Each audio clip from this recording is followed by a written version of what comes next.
bocavirus, astrovirus, adenovirus, pero en zonas apartadas de nuestro país seguimos viendo Ascaris lumbricoides, sucinaria, seguimos viendo la, ¿cómo se llama esta?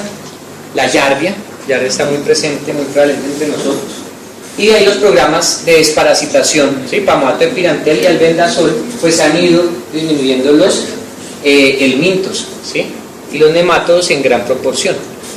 Por eso es que ahora nosotros, sobre todo aquí donde tenemos buen acceso a agua, donde hay mejor cobertura de servicios de salud, hay una mejor calidad de vida, pues vemos son los virus. O cuando ustedes se desplazan a otras partes del país, revisen la epidemiología, ¿sí? Miedos coproscópicos que se realizan en sus hospitales para hacerse una idea de qué es lo que van a enfrentar. Por eso, en el tema epidemiológico de la diarrea depende de la zona donde ustedes estén actuando, donde vivan, ¿sí? De las actividades económicas que estén desarrollando y las características socioculturales de los niños y de sus familias. También de la época del año en que se haga su determinación. Nosotros hicimos un canal endémico en la universidad para mirar cuál era el momento de pico de gastroenteritis. Inicia en diciembre y finaliza ahorita en el mes de marzo. Pero cuando finaliza, empata con el pico respiratorio. O sea que el trabajo siempre va a haber en pediatría. Por lo menos la diarrea y la enfermedad respiratoria nos dan de comer. De la capacidad, ¿sí?, que muestran estos agentes de tener comportamientos cíclicos. Lo que les decía, los adenovirus tienden a recircular cada 4 o 5 años. ¿Sí? Tenemos lo mismo con los rotavirus, hay diferentes serotipos, hay 4. ¿Sí? Y cada uno tiene una época específica en la que va a generar su mayor circulación. Acá vemos ese estudio, se hizo aquí en Colombia, en el que pues, se incluía la clínica infantil con subsidio, el Hospital Infantil Club Noel de Cali y el Hospital Pediátrico de Barranquilla. Este fue el estudio que se hizo antes de ingresar la vacuna de rotavirus a nuestro país. Y nosotros podemos ver cómo hay 3 cepas y la que más circulaba a final de año pues era la de la glicoproteína 3. ¿Sí? Las otras 2, G1 y G2, a principio de año. O sea que esa es probablemente la que más hemos enfrentado en estos días. Bueno, la vacuna, tanto les he hablado de vacuna, ¿ustedes saben cuántas vacunas hay en nuestro país contra rotavirus? ¿Sí les han enseñado o han visto eso en los carnets? ¿Cuántas conocen? Las doctoras, ¿cuántas conocen? Son 2 marcas que tenemos en Colombia actualmente. Entonces tenemos la vacuna Rotarix y la otra que es Rotatec. Rotarix es la que cubre el estado. ¿Cuántas dosis son? 1 y 2. Son 2 dosis. Y el Rotatec son ¿cuántas dosis? 3 dosis. ¿A los cuántos y cuántos meses se coloca? A los 2 y a los 4 meses. Entonces, a los 2, 4 y 6 meses. Si a usted le llega un niño de 7 meses, o hablo más grande, 9 meses, que viene desplazado por la violencia, etcétera, y no se le colocó vacuna contra el rotavirus, ¿se le puede colocar? ¿Cómo? Después de los 6 meses la recomendación es que no, porque los estudios, ¿sí? Las primeras vacunas contra rotavirus salieron en 1998, hace ya rato, y empezaron a ver en las poblaciones, sobre todo el CDC de Atlanta, empezó a ver cómo había un evento que era la invaginación, intususcepción intestinal, que se empezaba a presentar en niños que habían sido vacunados con estas primeras cepas de vacuna, por lo cual al año siguiente se suspendió tanto en Europa como en Estados Unidos y Canadá la administración de esa vacuna. Después empezaron los estudios de seguridad, empezaron a ver que eso estaba muy relacionado con uno de los excipientes que se utilizan en la vacuna y se reintegran, ¿sí? o se saca al mercado las nuevas vacunas a principios de este siglo. De ahí ese estudio que se hizo con subsidio en Cali y en Barranquilla, buscaba no solamente serotipificar los virus, sino mirar el perfil de seguridad en población colombiana, ¿sí?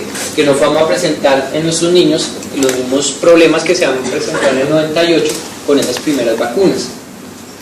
Pero la recomendación que se emitió es que máximo hasta los 8 meses, ¿sí?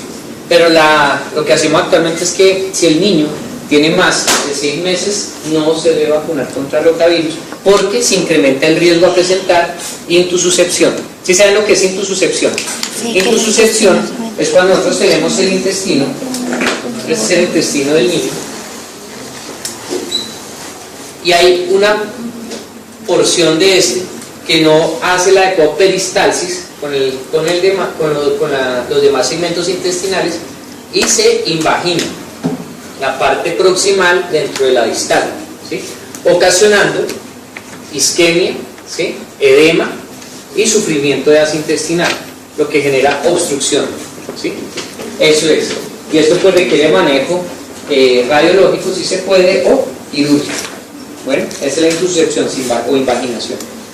Listo. ¿Claro hasta ahí? Sí. Bueno, entonces vamos a leer. Lee tú, por favor. Léete toda la recomendación. Los niños menores de 5 años que reciben vacuna contra rotavirus, mono o polivalente, comparados con los que no reciben vacuna, tienen menor incidencia y o prevalencia de enfermedad diarreica aguda. Recomendación. Se recomienda la vacuna contra rotavirus en niños menores de 6 meses para disminuir la incidencia de enfermedad diarreica aguda, especialmente en los casos graves, según las directrices del Plan Ampliado de Inmunizaciones del país. O sea que ya saben por qué va hasta los menores de 6 meses. Lo otro es que una diarrea en un niño de 2 meses es lo mismo que una diarrea en un niño de 2 años. Los niños más pequeños tienen más riesgo de comprometer no solamente su estado de hidratación, sino su estado nutricional. Entonces la desnutrición se empieza a volver un factor agravante en todo esto. Monovalente, Rotarix; polivalente, Rotatec. La Rotatec son 3 dosis, pero pues uno aplica mano al drill y las cancela, ¿sí? Porque no está dentro del plan amplio de inmunización. Rotarix sí no la cubre el Estado. Bueno, circulación de patógenos. Fíjense, son estudios a través del tiempo, mirando, donde uno se empieza a dar cuenta cómo ha ido variando, ¿sí? la epidemiología.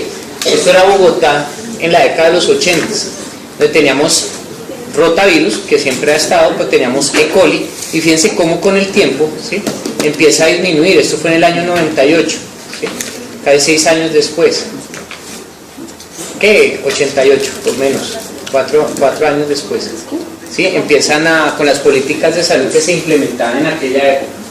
Estaba ¿cómo se llamaba? Eso que hacíamos nosotros en bachillerato, el guardián de la salud, o ¿cómo?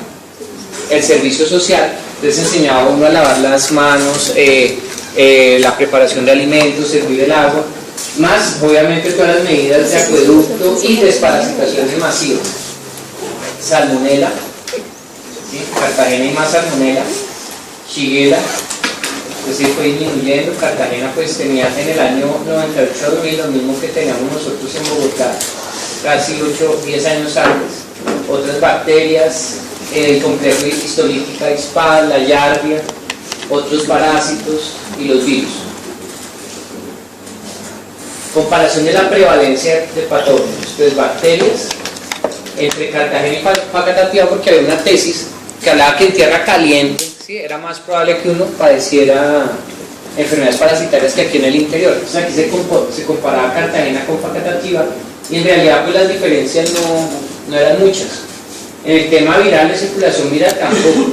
O sea que lo que pasa acá, pasa allá también. Y eso me he dado cuenta porque la mayoría de consultas que he visto en estos 2 meses, del Bichada, de Quito, de Guainía, de diferentes departamentos, son muy similares a las que vemos, con la diferencia que los niños allá sí llegan, como ese que vimos, ¿sí?, llevados. ¿Por qué? Porque hay desnutrición. Cuando hay desnutrición se agrava el asunto. ¿Por qué? Porque también hay inseguridad frente a los sistemas de prestación de servicios. Entonces habla a 4 horas en planchón o a tanto a pie, ¿sí? Entonces la accesibilidad a los tratamientos no siempre va a ser la misma. Bueno, ¿eso qué es acá? Estos son las tasas de mortalidad, ¿sí?, a los sistemas de reporte de mortalidad por eventos en menores de 5 años, ¿sí?, a nivel mundial. Entonces, en Europa, aquí tenemos, ¿sí?, pues ustedes van a ver un poco porcentaje.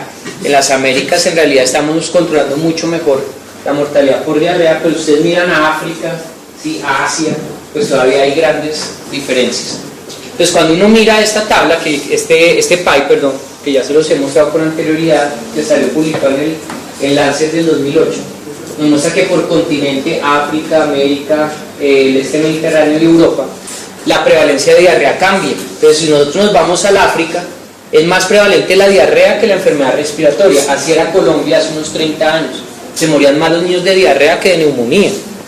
Entonces es donde el gobierno empezó a invertir desde el año 78. Alma-Ata, ¿cuándo nace?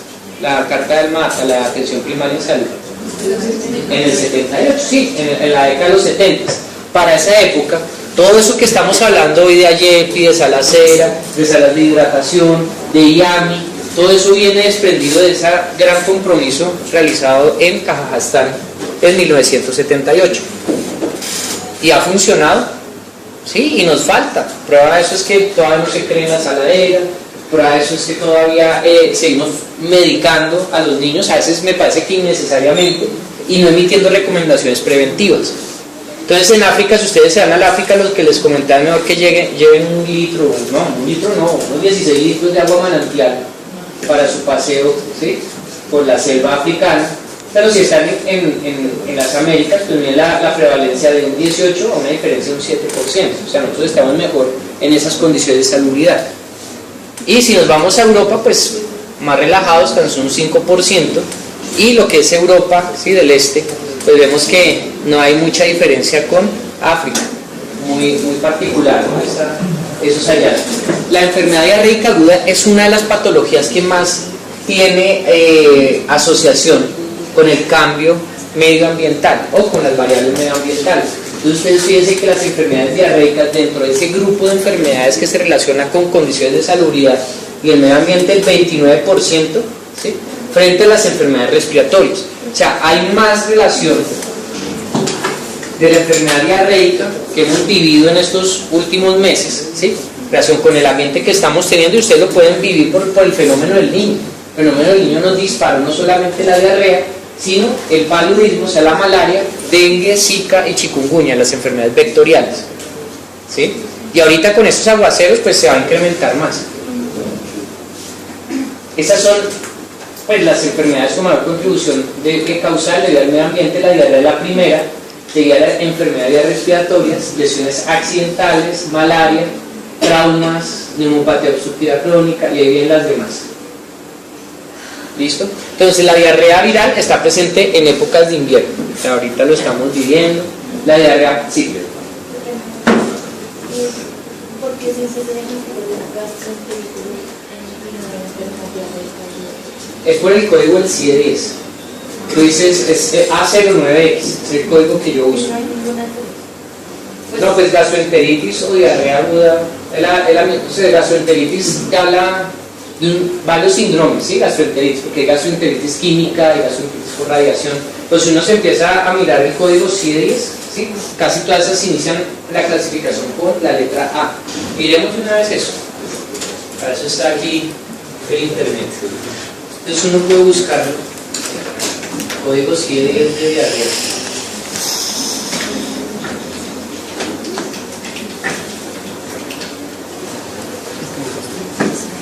Diarrea, que ahí nos salen las... Y hay otros para vómito no sé qué. Entonces ahí sale como el capítulo de enfermedad. Vamos a ver. Diarrea, CIE-10.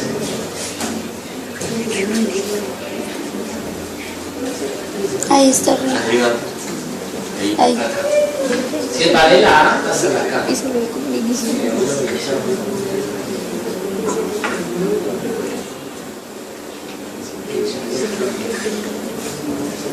Ahí sí nunca he entrado.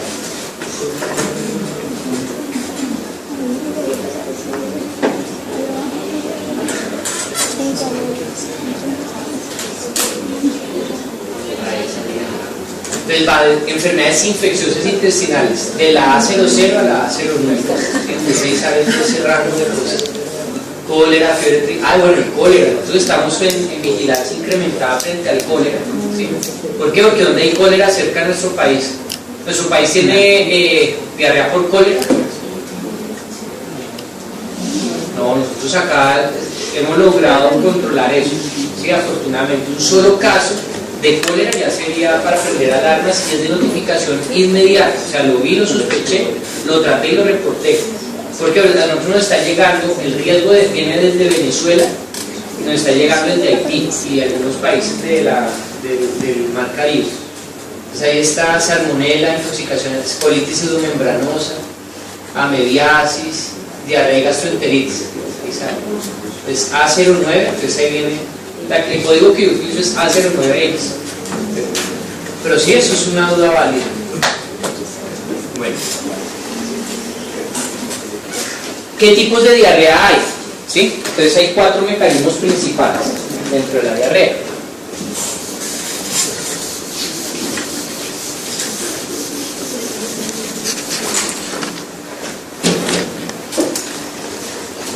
Antes de entrar en esto, ¿sí? Ustedes saben la historia del suero de hidratación oral, ¿cierto? Yo se las conté o solo les hablé que era lo que tenía. ¿No se acuerdan de...? Pues yo les conté la historia del suero de hidratación. ¿Quién se lo inventó? ¿Cómo fue el desarrollo y el control de la diarrea? Bueno, la diarrea existe desde que existimos, ¿sí? Y sus definiciones se remontan desde la época, viene desde los papiros egipcios, ¿sí? Pero en cuanto a la apropiación de la terminología actual de la diarrea viene de Hipócrates y de Galeno. Hipócrates nos hablaba de los miasmas, ¿sí se acuerdan de los miasmas? ¿No? ¿No vieron eso en la historia de la medicina? ¿No lo vieron? Los miasmas. Los miasmas eran aquellas sustancias que no sabemos qué eran, que ocasionaban enfermedad. Se llamaban las enfermedades miasmáticas, ¿sí? Y se hablaba de los humores y de los elementos. ¿Sí se acuerdan de los 4 elementos de la...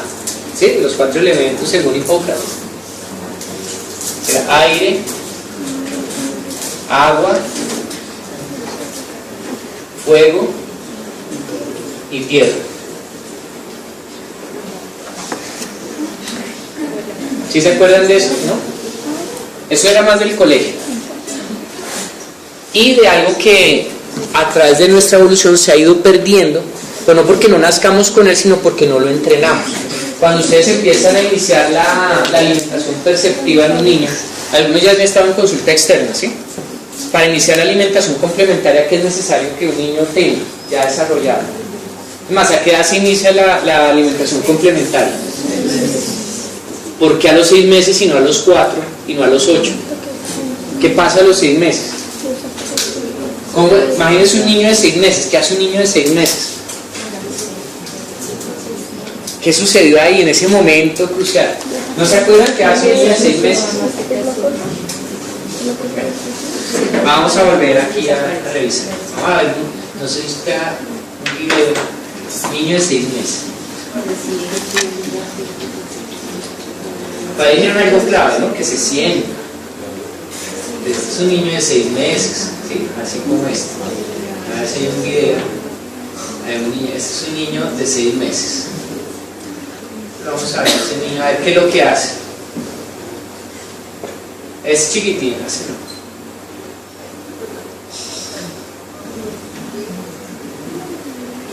Me pasa un mes. Entonces ya, ¿sí? Ya es propositivo, ya se puede sentar con ayuda, pero se sienta, ¿sí? Agarra las cosas, hace este movimiento.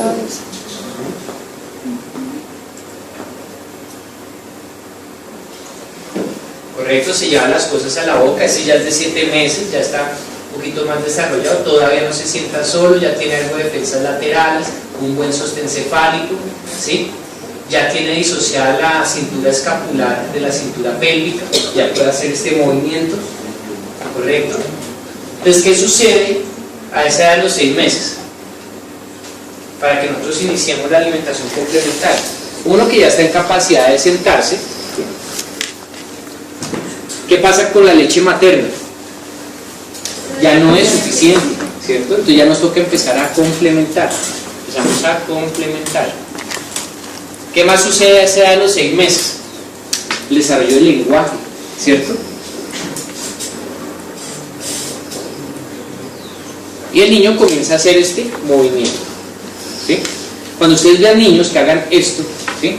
Este movimiento, y usted sabe, ese niño tiene una alteración. No es que va a ser esgrimista o karateca, no, ya va a empezar a tener problemas, ¿sí? Entonces hay que tener muy en cuenta que esa edad de los 6 meses es determinante para eso. No la empezamos a los 4 meses como la cultura anglosajona. Los norteamericanos inician la alimentación complementaria a los 4 meses, no sé por qué. Nosotros lo hacemos a los 6, a los 8 meses ya es tardío. Hay ciertas comunidades indígenas que comienzan a alimentarlos a los 8 meses, ¿sí? Y en este momento de la vida es cuando ellos comienzan a desarrollar esas capacidades, ¿sí? De coger no solamente el alimento, sino otros objetos que pueden estar ahí. Entonces en los jardines infantiles comienzan a intercambiarse virus. Los virus son de transmisión oral fecal, ¿no? Entonces, ojo con eso, es muy importante tenerlo en cuenta. Nosotros llegamos al tema entonces de Hipócrates y Mialmas, y para nosotros estimular la buena alimentación desde al menos 3 o 4 meses atrás, nosotros hemos ido entrenándole a ese niño ¿qué? El olfato. Entonces uno lo pone a oler hierbabuena, café, ¿sí? Vainilla, ciruela, lo que huelen las cosas. ¿Por qué? Porque el buen apetito o el buen gourmet tiene un buen olfato. Y eso se remonta a las observaciones de Hipócrates, que viene con el tema de los miasmas y los elementos. Entonces, él describía dentro de su tratado hipocrático que si ustedes ven algo que huele feo, ¿sí? Sienten, pero un olor fuerte o feo, y hay moscas, ¿qué hago? Me como y me tomo lo que hay ahí, me alejo. Entonces el olfato es una de las principales fuentes, ¿sí? De alerta frente a esos miasmas. Esa es la teoría miasmática. Después viene Galeno, y después viene todo el desarrollo de la medicina. Después de esto pues viene ya el oscurantismo, ¿sí? De esta época entre ya se sabía que habían aguas, ¿sí? Miasmáticas. Como estrategia de guerra, los enemigos envenenaban las fuentes hídricas, ¿sí? De los otros ejércitos, y contaminados pues se morían o les daba cólera, etcétera, etcétera. Cólera, la enfermedad por cólera es una enfermedad que ha diezmado poblaciones y que en las épocas de guerra también era utilizada como arma, ¿sí? Pero no se sabía que era producida por un germen. Nos vamos a remontar a Londres del siglo, ese era el siglo XVIII. ¿Cómo era Londres en el siglo XVIII? ¿Cómo se le imagina? Era la época de la industrialización, ¿sí?